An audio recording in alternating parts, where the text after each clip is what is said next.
Using EasyEst budgets. The budget feature in EasyEst is used primarily for job costing and integrates with many popular counting job cost type programs. You can also think of budgets as a grouping of various categories of items that may not be grouped that way in the structure of your data. For instance, if you did framing lumber and labor, and the labor also included window installation, you can include that in that particular budget, whereas it normally wouldn't be included in regular reports. Before you actually use the budget list, you'll need to either use one of our budget lists or modify it or start from scratch and build your own set of budgets. To get to the budget list, you can either click on the bid menu and go to budgets here, or on the left side, the view bar, you can click the budget list here. For additional information, when on the budget list, you can right mouse click and go to explanation, and you'll have additional information on using the budget list that may not be covered in our video. The budget list has a code column here, which is used to link to each item that you'll see in a moment, and the description of the budget. And if you're going to use job costing software, you'll have accounting code. We'll scroll down, you can just see some samples of accounting codes here we have for plans and engineering. And these are all user definable descriptions and codes and so forth. And if we go to bottom of the list, you'll see a few more the way that the codes can be put in as far as the account code is concerned. But it's up to your accounting program as to what goes into the accounting code column. Next, we're going to take a look at how the account code is linked to the items. We're going to close this window and open up an items detail screen. And you'll see that there is, on each column, whether it's material, labor, equipment, sub, or other, there is a budget field toward the bottom here. And you can see we have LAB in this. While you're in the budget field, for instance, if we're in the material field, we can hit the list button. It'll bring up the budget list. And you can scroll down and find the budget you might want to put in, and then press the F8 key or the use button on the top here, and that will insert the budget code into the material column. We're not using the material column, but that's basically how you would link things in there.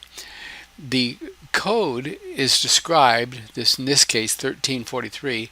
If you look at the bottom left, you'll see that that is bat insulation. So down here in the display, you'll always see what the code is and what it's for.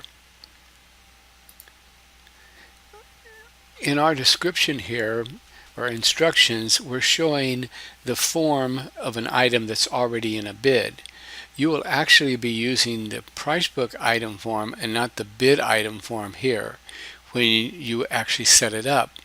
And if you go to the PB item form on the left side, it'll bring up the actual item, which is an abbreviated form, but you would assign your budgets in the price book item form.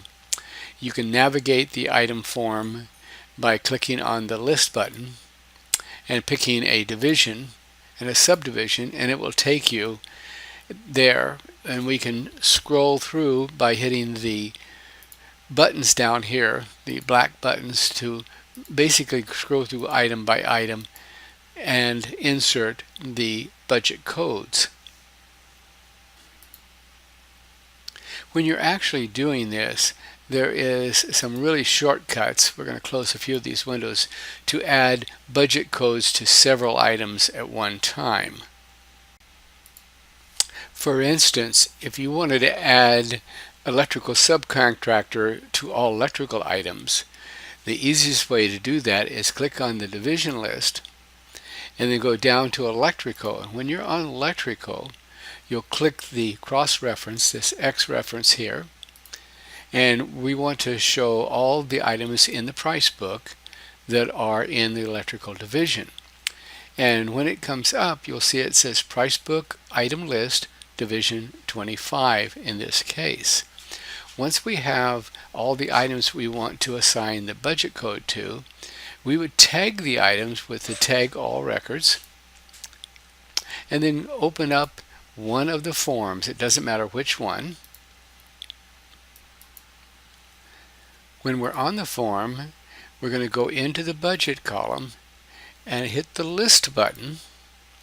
And if you click in the description column and hit the little binoculars there and type in ELEC rather, and show the first one, and you'll see that the code for electrical subcontractor is 1337. We're going to use that here. So we click the use button and it adds it here.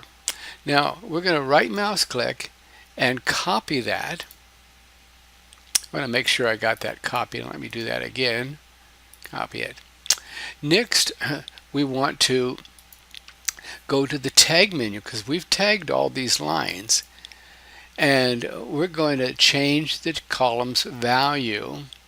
In this case, we're changing the material budget code to the, and I'm using a Control V to paste in that budget code. Next, we'll click on change. It tells us 186 have been changed, and now we have changed the budget material code to the electrical subcontractor, which you'll see in the lower left here, electrical sub. We're going to do the same thing for the labor column since we're still dealing with the tagged records for division 25. And we'll go to the tag menu, change column value, and this time it says the labor budget code, and we're going to type in that same number, 1336 was it? 37. Click on the change, and we've changed both columns, material and labor, for these items. The last thing we want to do is close the window, and then we want to untag all the items. The reason it's taken a few seconds here is because it had to process what we had just did.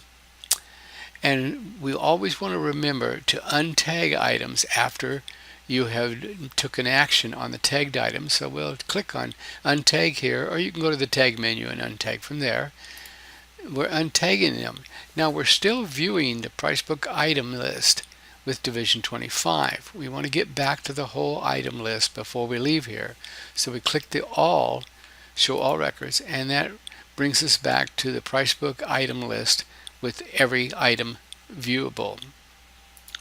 This process may seem a little bit complicated, but after you do it a few times, you get used to it. It's quite powerful because it eliminates having to go through each one of the items in any particular group of items to do an action on those items. The last thing we're going to do is view a budget report. There are many types of reports available to you regarding budgets. The fastest way to get to the budget report is to open the budget list. And when you're on the budget list, click the printer icon here, and it'll list only the reports that are available for this list. Next, we're going to do a budget summary and preview it on the screen. And it's really not a lot to look at right now, but you can have different reports that show the accounting codes on there and other information that you would like. But right now, we just see a list of the descriptions. Since there's no accounting code been to any of these budgets, and then the total cost for each budget and the sell price and the percentage the budget is to the overall job, and of course the total of the bid. That's one of the many reports and all that we'll cover at this time.